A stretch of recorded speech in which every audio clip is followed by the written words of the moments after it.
اور ہم گرم ہو رہے ہیں, ہم پریشان ہو رہے ہیں. آپ پریشان مت ہوئیے بابا, آپ پریشان مت ہوئیے. اٹھائیے قرآن اور قرآن سے سیکھیے کہ اللہ کیا فرما رہا. اللہ فرماتا ہے کہ اے نبی, اگر آپ نبی ہیں, نبوت کا مشن, اگر آپ پیغمبر ہیں تو میسنجر کا مشن لے کر اگر آپ کائنات میں آئے ہیں تو آپ کے قیامت تک کے دشمن ہوں گے. یہ کلی طور پر قرآن کی آیت بتا رہا ہوں. آپ کے دشمن ہوں گے. کیا موسیٰ علیہ السلام کے دشمن نہیں تھے؟ تاریخ گواہ ہے. عیسیٰ علیہ السلام کے دشمن نہیں تھے؟ حضرت ابراہیم علیہ السلام کے دشمن نہیں تھے؟ اسماعیل علیہ السلام کے دشمن نہیں تھے؟ اسحاق علیہ السلام کے دشمن نہیں تھے؟ امام پاک کے دشمن نہیں تھے؟ ہر اچھا کام کرنے والے کا کوئی نہ کوئی دشمن ہوتا ہے. اب یہ دشمنی کیوں کر رہا ہے, اس کا بس ایک ریزن میں بتا دیتا ہوں بدرو بھائی. ایک ریزن جو میری سمجھ میں جو بات آ رہی ہے کہ آج فرانس میں جو ہوا, واقعی میں بہت زیادہ بدنام زمانہ حرکت اس نے کیا ہے. یہ مسلمانوں کو چڑھانے کے لیے, مسلمانوں کو جذبات کو پھٹانے کے لیے, مسلمانوں کو پریشان کرنے کے لیے جو فرانس نے کیا ہے, پوری دنیا سے مذمت ہو رہی ہے. لیکن میں آپ کو بتا دوں کہ ایسا کیوں ہوا. ایسا اس لیے ہوا کہ ایک دکان میری یہاں تھی, روحانی دکان. مولانا مظہر نے ایک دکان اور میرے بغل میں کھولی. کمپٹیشن کے بازار میں ہر کمپنی والا اپنا ایڈورٹائز کرتا ہے کہ میرا مال فروخت ہو. اب دیکھیے کہ آپ کے دشمن کیسے بنتے ہیں. میں اس کو مثال کے اندر سمجھانا چاہتا ہوں. مولانا مظہر نے ایک دکان کھولی, ایک میری بھی دکان ہے, ہفتوں بھر 5-6 سال پرانی دکان ہے, ہزاروں گراہک اس کے پاس میں ہے. جب میری دکان کھل گئی, دھیرے دھیرے سارے گراہک میرے دکان کی طرف آنے لگے. آپ فارغ صاحب مجھے بتائیے, ان کو جلن ہوگا کہ نہیں؟ ہوگا. ان کو حسد ہوگا کہ نہیں؟ آپ 9/11 سے آج تک جوڑیے, ہر ایک دن میں یورپ میں 2 آدمی ایمان لا رہا ہے. سبحان اللہ. روزانہ 2 آدمی ایمان لا رہا ہے.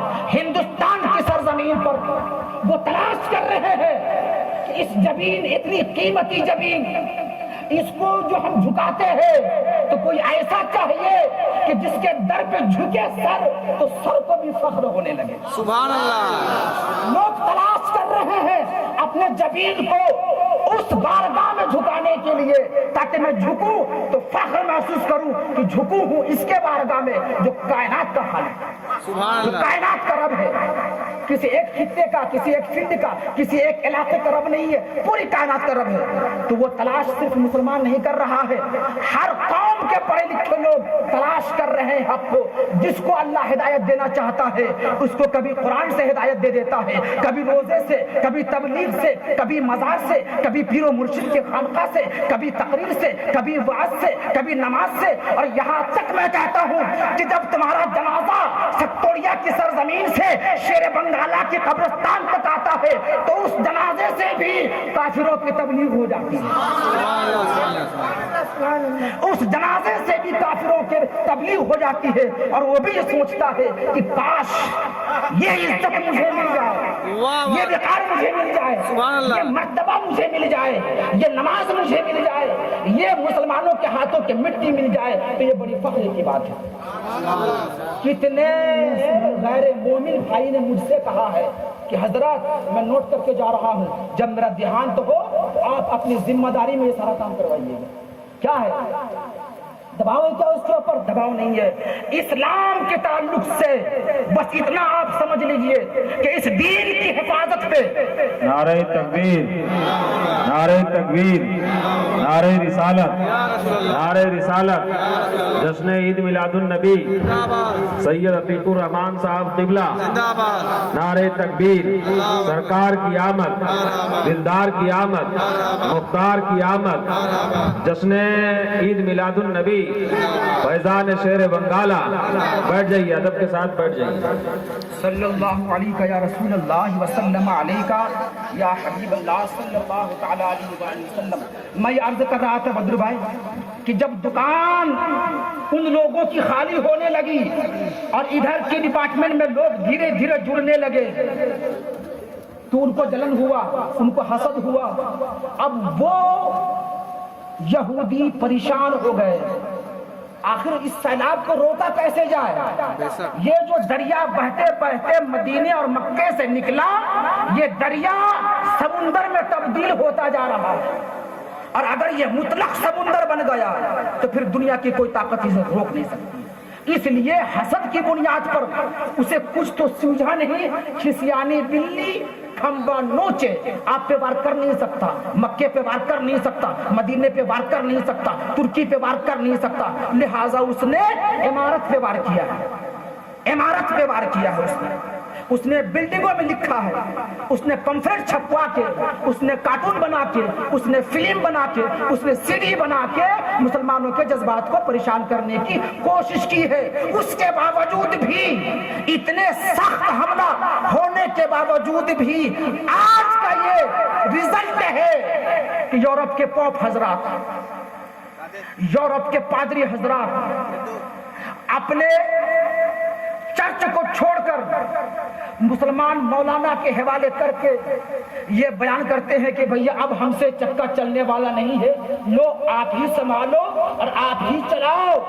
یہ غربت والا مذہب، زمینی مذہب کسی بڑوں کو دعوت نہیں دیتا، بلکہ اللہ کے نبی کے اس پیغام کو عام کرتا ہے کہ تم دنیا کائنات کے کسی بھی مذہب کو اٹھا کر دیکھو، اس میں آپ کو نسل کا معاملہ نظر آئے گا، دولت کا معاملہ نظر آئے گا، اس کے بعد جاہ و حشم کا معاملہ نظر آئے گا، بادشاہت کا معاملہ نظر آئے گا۔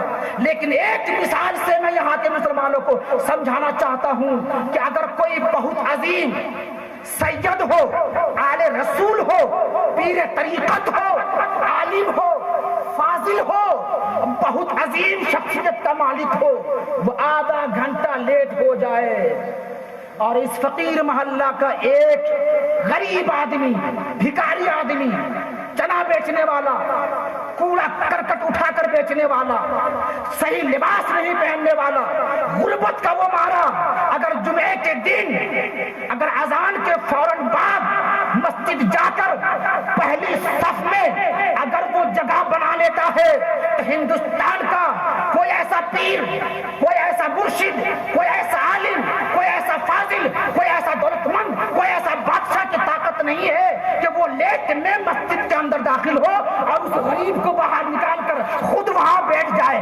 یہ اسلام کا اصول نہیں ہے۔ اسلام کا اصول یہ ہے کہ جو اللہ کے گھر میں پہلے آئے گا اللہ تعالیٰ اس کو پہلی صف میں جگہ۔ واہ واہ سبحان اللہ۔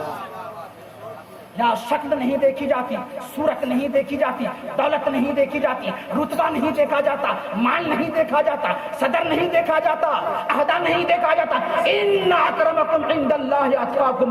اس کے بارگاہ میں مکرم بننا چاہتے ہو تو پاکیزگی اختیار کرو، سچائی اختیار کرو، ایمانداری اختیار کرو، تقوی اختیار کرو، پرہیزگاری اختیار کرو، مکر سے بچو، جھوٹ سے بچو، فریبکاری سے بچو، اللہ کے سامنے جھکنے کی ادا پیدا کرو، حسن اخلاق کا مظاہرہ کر کے آپ بھی کائنات کے لوگوں کا دل جیت سکتے ہیں۔